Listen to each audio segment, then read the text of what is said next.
Welcome to Common Ground. My name is Fernandito Bosa, and I'm your host today, sitting in for Sheriff Steve W. Tompkins.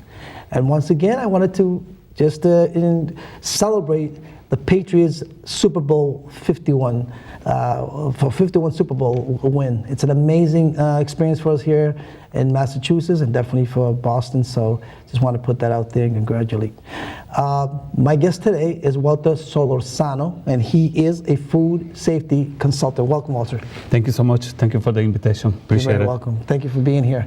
So, food safety consulting, and just as a whole, tell us a little bit about really the character behind that, because it's a very, very extensive, really dynamic of, there's so much to talk about, but that is correct. Just take us a little bit into what is food safety. Food safety is a requirement system, the state of Massachusetts and the FDA, federal agency, require for every restaurant or every food establishment that operating, for the public.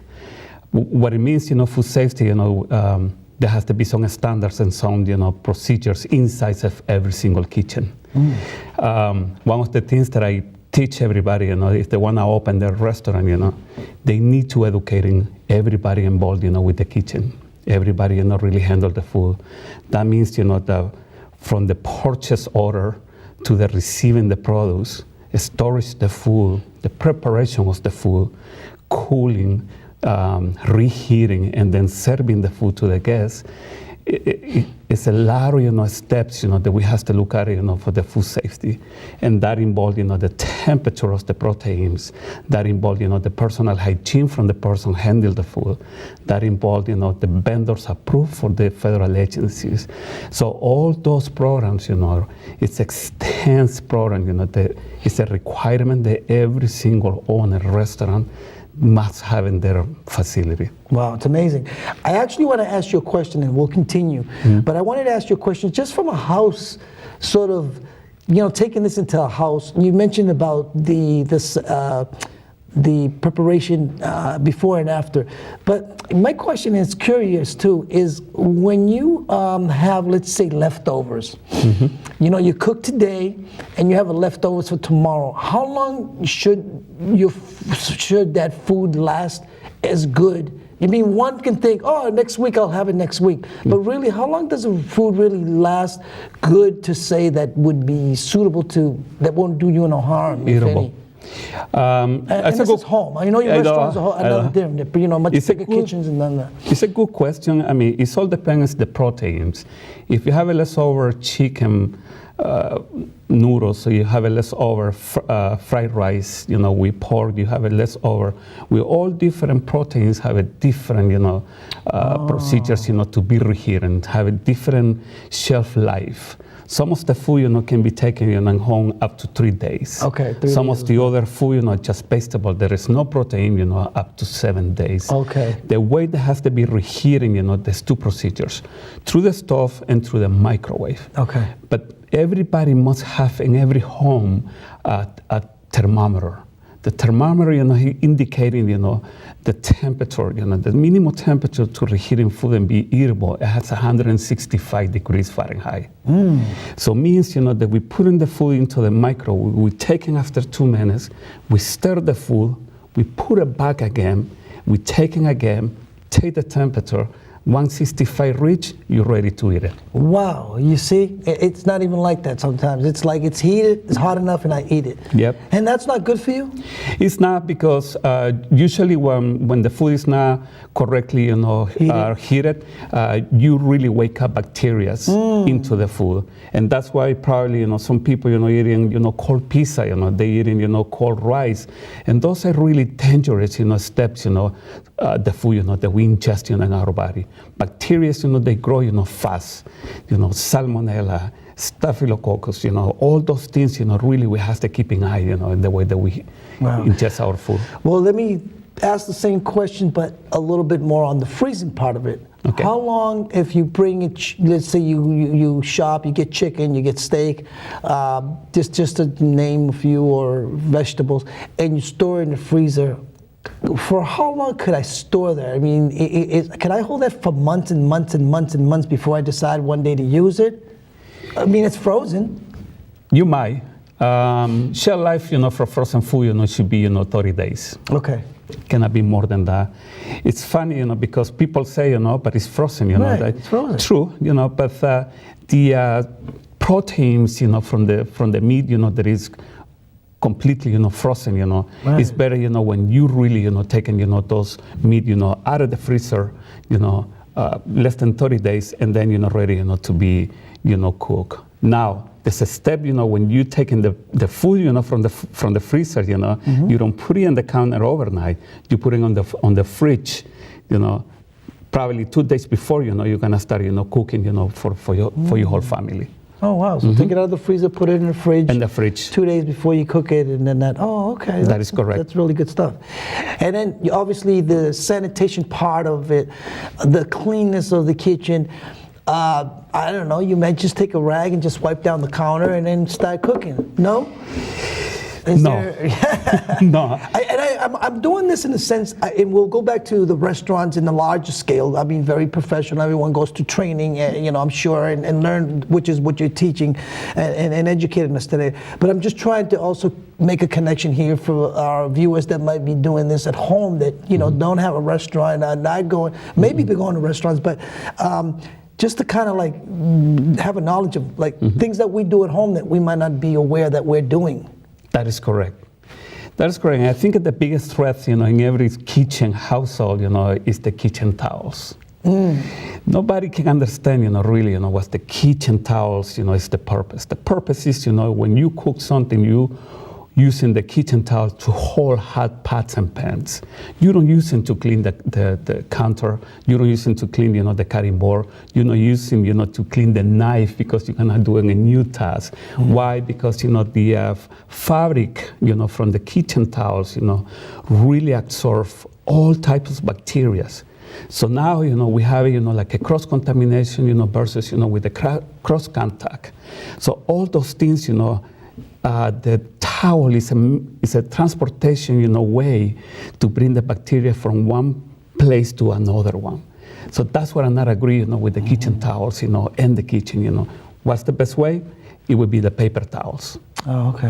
That's the only way, that we can clean it up and start a new task, in the house. Okay, so we go back into the restaurant again and talk about some of the things that restaurants might do. I mean, for many whatever reasons, sometimes a restaurant might get closed because of certain code of violations, and I noticed that what I've seen is definitely always like the temperatures, the like you said, measuring, which is something very pinpointed. You maybe really understand that one must always have a thermometer at home, because you take it for granted. You bought some fresh whatever when you went shopping and you think everything's there, but you're not keeping in mind that things have to do a lot with temperatures, and again, in the restaurant business, it's something they do. Take me through a little bit about the people that are coming to these trainings, the people that need to be educated in these trainings to learn the business that they're in, and to be able to sort of learn that as a whole. At this moment, I'm working with corporations only. It's really hard for me, at this moment, getting into the mentality, for solo, owners. Okay. Because it's too expensive, the education. It's too expensive educating, employees that might be, they're gonna last, 1 month in the restaurant and they're gonna leave, and then they're gonna tell me, I'm gonna spend $200, for class training and certification. But reality is, that everybody, inside the restaurant has to be educated. And the reason is because, we are in our hands, the health, from the public, from every human beings. What really happened, behind doors when you go into, any restaurants, you don't want to know. Exactly. Exactly. So it's so many things, left and right, when people, really, the way they carry, the trays, the way they carry, the plates, and they put it on the table, it's the time, it's inside the ring of the plate. Well, the chances, that the server touched money, the server went to the bathroom, the server touched doors. So It's all around and all over the kitchen, a risk of contamination. Who is the most, responsible for that? The cooks. Cooks are the one, really have the high responsibility, for the food. They have to be able, to understand, what is the temperature for each the protein. It's not because it just looks, like a grill, from top and the bottom, and it's already cooked. No, we have to, measure the temperature. Chicken, they have only one temperature, 165 degrees. There's no medium rare, there's no medium well, there's nothing, it's just only one temperature. Ground beef, there's many temperature, but it's a risk, that the guests, get sick. So what's the only one way, the owner can really, not be liable is because in the menu say, all the way in the bottom, eating raw meat, can cost you, foodborne illness. Exactly, yes. Cleanliness, personal hygiene. Many people, going sick work because they don't want to lose their job.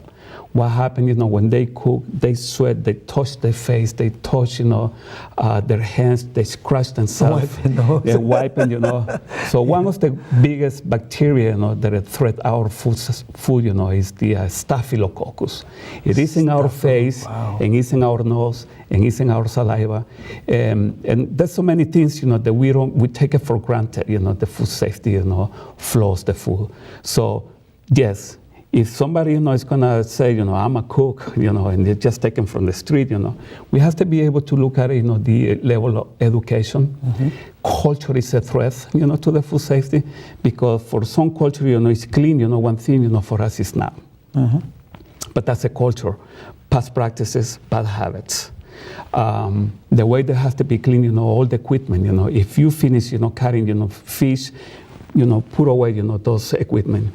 You finish cutting, chicken, put it away, and bring another equipment. All those things, implicating, manpower, a lot of work, education, and of course, the owner has to be able to say, my food is safe, to be served. Wow, when you describe it that way, you make me always want to. If you really worry about it enough, it's almost like you don't even want to go out and eat. At the same time, you wish everyone wore gloves. At the same time, yet, then it makes me think about, what about fast food? When you go in and getting fast food and it's being served real quickly, it's like you said, it's going through a lot of hands, there's a cash register going off, they're charging you at the same time, handling over your food. And then it does make you wonder, why sometimes you hear a lot of the, epidemic breakouts, why folks do get sick, why people get food poisoned. Sometimes some of these things, I don't know, might take a factor? No, it's a reality. One of the biggest threats, that we have right now in the United States is the norovirus and hepatitis A. There's two things coming, from the poor personal hygiene, from the employees. And where they get, those viruses, it's not bacteria, it's viruses, from, the bathrooms. Means, that some of them, going inside, they don't wash their hands, properly. Now they're going outside, to the kitchen, and start preparing, the food for everybody. Norovirus is there, hepatitis is there. And that's alarming. That's scary. Because those two viruses, it's really, related, with the feces, with the human being. Wow. So think about it, it's a lot. It is a lot. And like I said, it's enough for you to not want to go out and eat. You go to restrooms and you see wash your hands before coming back for employees and stuff. But just in general as a whole, it's a safety issue. Also in the food, beverages, does anything in beverages come about in that area where beverages might come? Is there something we should know about beverages? Absolutely. I think, we take for granted, the ice. Ice is a food, but how safe is ice? Anytime, I do kitchen inspections, first thing that I look at, is into the ice machines. Most, I would say probably, 85%, the inspection that I've been done, for the last 10 years, the ice machine is not passing. Why? Because, the way, the water, going through, the machine, is so many ways. we don't look at it, inside the machine, inside the trays, when the ice, is going down. And it has to be clean. It has to be clean, minimum, twice a month.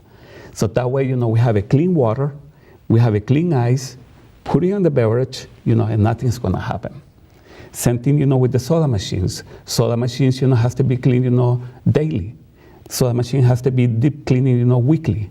Why? Because there's a lot of syrup, going all the way in the bottom, and all the pipes, lines, they're coming all around, from the basement, from the ceiling. All those things has to be clean because at the end of the day, we have a fruit flies infestations. We have, cockroach, we have so many, pest issues because, the leak of the syrup. Wow. So beverage, is something, that we can really think about it as well, And a lot of, restaurant, they're serving, from the tap water, to the guests. They have to be able to see, if the water, is really a source, to be drinkable. Funny you say that because I've had in my experiences where you can almost taste the difference of a nice not tasting like clear water. There's like a little aftertaste, and you're like, something's not right, this has too much ice in it, or something. But there's a taste that's not clear. You can taste the difference between this is water. Okay, I'm tasting the water, but the ice is tasting a little different. That is correct. I mean, the ice, remember, the water, potable water coming, with so many chemicals. And the chemical is, to prevent, the water can be contaminated. Now, that water going to another process with chemicals into the ice machine. So it's being treated, in so many ways, that at the end, when the ice cubes coming down, it tastes completely different, especially when the ice machine is not being properly cleaned and the way it should be. Walter, let's move on a little bit because you come with some extensive experience in working for some huge companies in the business. You can name a few, or you can just put it out there. But I'd like folks to know because absolutely, this is where you're coming from. Yes, I work for Taj Boston Hotel and Palace. That's the headquarters in India. Taj Mahal, luxury hotel with such high standards, levels of food safety. And then I work for Mandarin Oriental Hotel. And I was in charge, with the food safety, for the United States, hotels. That means, I was traveling, to San Francisco, Las Vegas, Washington, Miami, New York, Boston, Atlanta. And all those places, there was one hotel, I was in charge, to go inside and announce to do any inspections in the kitchen. So we want to make sure, the food that the guests, order, is going completely, with all those levels of safety, and there will be no complaint. So for 7 years that I worked for Mandarin Oriental Hotel, I never heard somebody, really, got sick. No. And how do you view that point of view? Because from an expert point of view, you are savvy, noticing, tasting, awareness on how things are moved, and you kind of can sense that. But how do you kind of know, if anything, in advance, or kind of have a sense that if you go just anywhere to eat, how are you alerted, and can pick things out? That's a great question. I always call, first impression. Yes. The moment that you're getting inside any restaurant, you can look around and you can tell if that place, it can be a good place, to eat or not. Because it's not always just because the food tastes great. I mean, you go because the food tastes great, but what about sanitation? Is it sanitation great? It should be by hands, sanitation, with the quality of the food. You can have both. You can have only one. You can have, the place, immaculate, and the food, can taste, horrible. You can have such a quality of food, but the place, is not with the high standards, cleanliness. So those things, I always call, first impression. I always, friends, they own, restaurant. I always ask them, invite me to your kitchen, and they're afraid, to say, coming in. And I say, well, I'm gonna call you, when we clean it up and doing the deep clean. No, call me, anytime, That way, I can tell you, what is the downfalls in your restaurant. Right. It's funny. It's like, here comes the food critic. Here he comes, put out the best china out, and let's put on the gloves, Yeah, and I think, the city of Boston, is aware, what I'm saying right now. And I think this year, they're going to be really tough in every single, food establishment. And I'm really happy for that. Now, you can go, I think, they're going to start in July, to 2017. Every single restaurant, need to have, their grades of inspections outside the restaurant. So it's going to be A, B, C, and D. Wow. So A, is the best. B, is good. C, no bueno. Oh, no. So that would be something, that we have to look at it, outside the restaurant. They're great. And that's something, that has to, improve, They cannot really, take that C from there, until, they improve all the violations, from the city. Well, Walter, it's been amazing. It's been a very educational moment. You definitely opened my eyes to hear that. And we thank you so much for bringing your experience and informing us with that great quality of safetyness. Absolutely. And that was a pleasure, for your invitation. So I will close the show saying, bon appetit. Buen appetito. Bon appetito. Yeah. Thank you so much. Oh, it's a pleasure. So that's our show for today, but tune in as for the following weeks. We have great guests coming on and many different topics. So thank you for tuning in today. My name is Fernandito Osa. Common Ground.